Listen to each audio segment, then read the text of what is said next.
दोस्तों, महाराणा प्रताप अचानक से देश की राजनीति में बड़े महत्वपूर्ण हो गए हैं। जी हाँ, राणा सांगा पर जो टिप्पणी समाजवादी पार्टी के लोगों के द्वारा, नेताओं के द्वारा की गई, उससे जो बवाल उठा, वो अभी शांत नहीं हुआ था कि महाराणा प्रताप पर सरगर्मी शुरू हो गई है। आपको बता दें कि 9 मई को महाराणा प्रताप की जयंती पूरे देश में धूमधाम से और बड़े उत्साह से मनाई गई और उसमें उत्तर प्रदेश और बिहार भी पीछे नहीं रहे, जहां दोनों सूबों के सीएम ने इस बार इस समारोह में हिस्सा लिया। बात करते हैं आज महाराणा प्रताप के बारे में और महाराणा प्रताप से जुड़े उत्तर प्रदेश की राजनीति के बारे में और किस तरह से महाराणा प्रताप को लेकर अखिलेश यादव और सीएम योगी आदित्यनाथ एक दूसरे के आमने सामने हैं। इस बारे में हम चर्चा करेंगे। नमस्कार, मैं हूं अनूप श्रीवास्तव। दोस्तों, इस वीडियो में हम चर्चा करेंगे महाराणा प्रताप को लेकर चल रही राजनीति के बारे में। आपको मालूम है कि 9 मई को महाराणा प्रताप की जयंती थी और 9 मई को उनकी जयंती जो है बड़े धूमधाम, उत्साह और श्रद्धापूर्वक मनाई गई।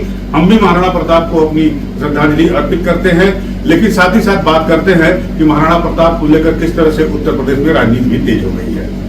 तो सबसे पहले तो बात करते हैं सीएम योगी आदित्यनाथ की। सीएम योगी आदित्यनाथ ने लखनऊ में हुसैनगंज चौराहा, जो चारबाग रेलवे स्टेशन के नजदीक है, वहां पर राणा प्रताप की मूर्ति पहले से लगी हुई है।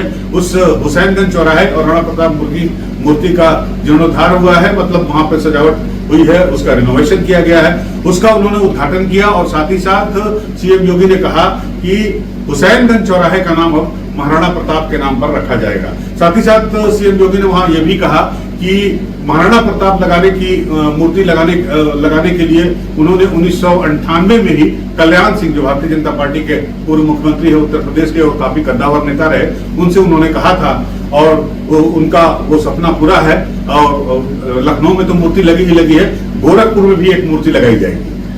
तो इस तरह से वहां पर काफी उनके साथ जो है क्षत्रिय नेता भी मौजूद थे, जिसमें दिनेश प्रताप सिंह जो उद्यान मंत्री है और दयाशंकर सिंह जो परिवहन मंत्री है, वो भी वहां पर मौजूद थे और भी क्षत्रिय लोग मौजूद थे वहां पर।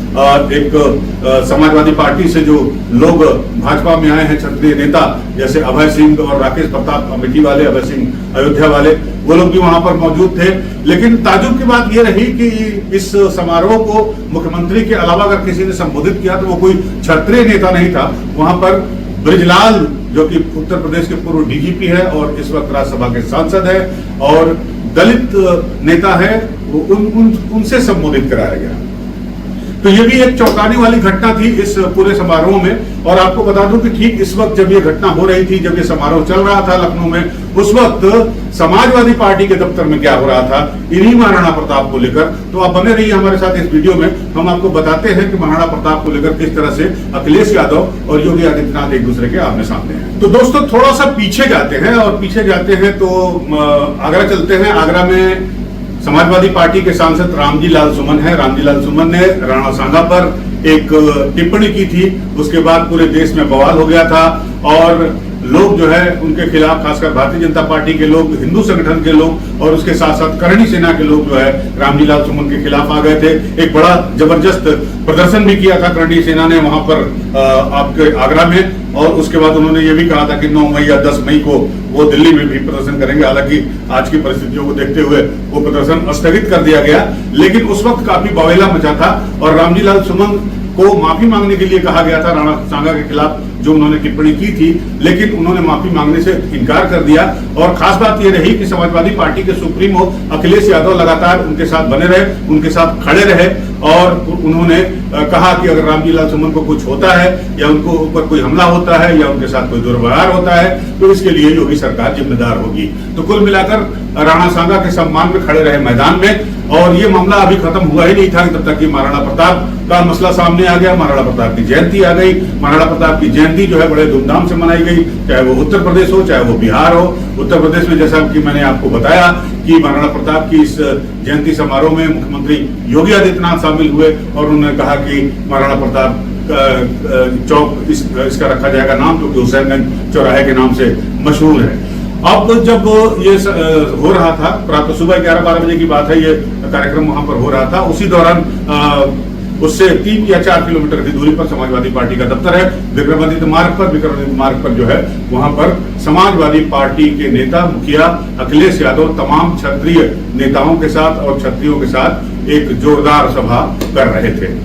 लगता है कि अखिलेश यादव की जो सभा शुरू हुई उसके पहले योगी आदित्यनाथ की सभा समाप्त हो गई थी, तो मुझे लगता है कि टीवी पर या किसी तरीके से अखिलेश यादव ने उसको देखा भी होगा और वहां पर आए और उन्होंने जो पहला बात कही अखिलेश यादव ने कि महाराणा प्रताप के जयंती के दिन जब समाजवादी पार्टी की सरकार उत्तर प्रदेश में हुआ करती थी तो छुट्टी हुआ करती थी, लेकिन जब से योगी की सरकार आई तब से महाराणा प्रताप जयंती पर जो छुट्टी थी, सार्वजनिक छुट्टी मतलब राज्य के द्वारा दी गई छुट्टी, उसको वापस ले लिया गया। साथ ही साथ एक और छुट्टी वापस ली गई है, हालांकि वो इस चर्चा से बिलोंग नहीं करता है, वो है छठ पूजा की छुट्टी। अखिलेश यादव ने छठ पूजा की भी छुट्टी की थी डिक्लेयर, लेकिन उसको भी योगी सरकार ने वापस ले लिया। खैर, वापस आते हैं महाराणा प्रताप पर, तो अखिलेश यादव ने ऐलान कर दिया कि भाई देखिए, हमारी सरकार अगर सत्ता में आती है तो हम जो उन्होंने रिवर फ्रंट डेवलप किया है वहां पर एक शानदार मूर्ति लगवाएंगे महाराणा प्रताप की, और वो मूर्ति के हाथों में जो तलवार होगी वो सोने की होगी। अब सोने की होगी या सोने की परत उस पर चढ़ी होगी, ये तो फैसला तब पता चलेगा जब वो मूर्ति लगाई जाएगी। लेकिन इतना तय है कि महाराणा प्रताप को लेकर, महाराणा प्रताप के बहाने क्षत्रिय सभा को लेकर दोनों दल, चाहे भारतीय जनता पार्टी हो चाहे समाजवादी पार्टी हो, दोनों जो है उत्सुक है। इसके पीछे दो वजह हैं। पहली वजह यह है कि योगी सरकार में यह माना जाता है कि जो ठाकुर है यानी क्षत्रिय है उनको ज्यादा बढ़ावा मिल रहा है, उनकी पूछ ज्यादा है, ऐसा कहना है उनके विरोधियों का, योगी आदित्यनाथ के विरोधियों का और दूसरे दलों का, कि जो योगी सरकार में ठाकुर अधिकारी हैं और ठाकुर नेता है उनकी पूछ ज्यादा है और ठाकुर जाति के अधिकारियों को अच्छी पोस्टिंग मिल रही है। ये आरोप अक्सर अखिलेश यादव लगाते आए हैं। और इसकी वजह से ये भी कहा जाता है कि जो ब्राह्मण वर्ग है, जो ब्राह्मण मतदाता है, जो ब्राह्मण समाज है, वो थोड़ा सा उखड़ा रहता है योगी सरकार से या इस सरकार के इस रवैये से। तो अब अखिलेश यादव जो पीडीए की राजनीति कर रहे हैं वो चाहते हैं कि इस मौके को भुना लिया जाए, इस अवसर को कैश कर लिया जाए। और पीडीए की राजनीति करते करते अब अखिलेश यादव ब्राह्मणों की भी राजनीति करने लगे हैं, साथ ही साथ जो है वो ठाकुरों की भी राजनीति करने लगे हैं। आपको बता दें कि क्षत्रिय महासभा का जो सम्मेलन 9 मई को महाराणा प्रताप की जयंती पर समाजवादी पार्टी के दफ्तर में आयोजित किया गया, उसके पहले अखिलेश यादव ने एक ब्राह्मण समाज का भी आयोजन किया था, उसमें ब्राह्मणों को इकट्ठा किया गया था। तो कुल मिलाकर पीडीए की राजनीति करते करते अब अखिलेश यादव को ऐसा लग रहा है कि योगी सरकार से जो ठाकुर और ब्राह्मण लाभी है वो थोड़ी नाराज चल रही है, क्यों ना उसको कैश करा लिया जाए। और इसको सिगुफा भी छोड़ा जा रहा है, इसको सिगुफा दिया भी जा रहा है। और यही वजह है कि उन्होंने कहा कि जब हमारी सरकार आएगी तो महाराणा प्रताप के जयंती के दिन पूरे उत्तर प्रदेश में सार्वजनिक अवकाश होगा। तो महाराणा प्रताप को लेकर योगी आदित्यनाथ और अखिलेश यादव एक दूसरे के सामने हैं। ठाकुरवाद की राजनीति भी जो है उत्तर प्रदेश में जोरों पर है। संभवतः ब्राह्मण लाभी की राजनीति थोड़ी पीछे हट गई है और इसके अलावा जो है पीडीए की राजनीति अपनी चरम पर है। एक तरफ तो देखिए कंट्रोवर्सी क्या है, कॉन्ट्रडिक्शन क्या है। कॉन्ट्रडिक्शन ये है कि अखिलेश यादव, उन्हें लगता है कि पीडीए पर उनका एकाधिकार है क्योंकि नारा उन्होंने दिया है, जी हाँ, पिछड़े, दलित और अकलियत। हालांकि ए में वो सबको शामिल करते हैं और उसमें अगले की बात भी वो करते हैं, लेकिन सभी जानते हैं कि पीडीए का मतलब है पिछड़े, दलित और अकलियत की बात करते हैं, अल्पसंख्यक की बात करते हैं अखिलेश यादव। और अखिलेश यादव को ये पता है कि दलित समाज जो है कम से कम उत्तर प्रदेश में थोड़ा सा बिखरा हुआ है, खासकर जाटव वोट जो है वो पूरी तरह से मायावती के साथ है।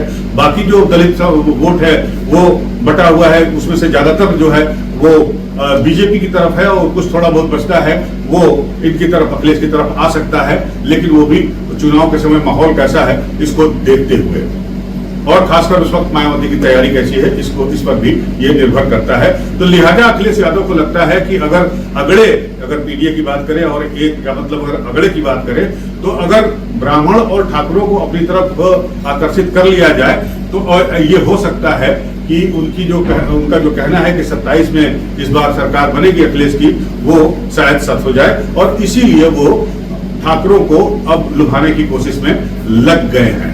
साथ ही साथ उन्होंने तंज भी कसा, उनकी पार्टी से जो लोग छोड़कर भारतीय जनता पार्टी में गए थे उसमें राकेश प्रताप और अभय सिंह का भी चर्चा, उन्होंने नाम तो नहीं लिया, लेकिन उन्होंने कहा कि जो लोग भाजपा के साथ हैं, मतलब ठाकुर लाभी के नेता जो भाजपा के साथ हैं, उन्हें पता है कि उनकी वहां क्या हैसियत है या उनकी वहां कितनी पूछ है। तो कुल मिलाकर अखिलेश यादव ने ये साफ साफ संकेत दे दिए हैं कि अब उत्तर प्रदेश में जो है ठाकुरों और ब्राह्मणों पर भी समाजवादी पार्टी का फोकस है।